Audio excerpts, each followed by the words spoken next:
leaking from under here.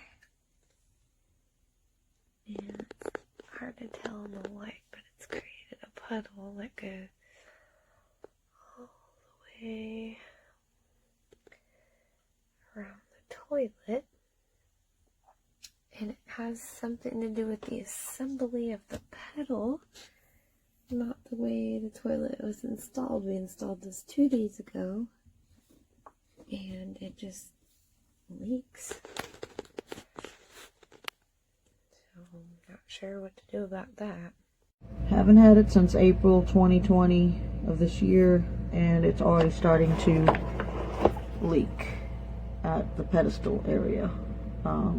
So hopefully, maybe I contact the people who own it will then in turn give me my money back or fix it for me.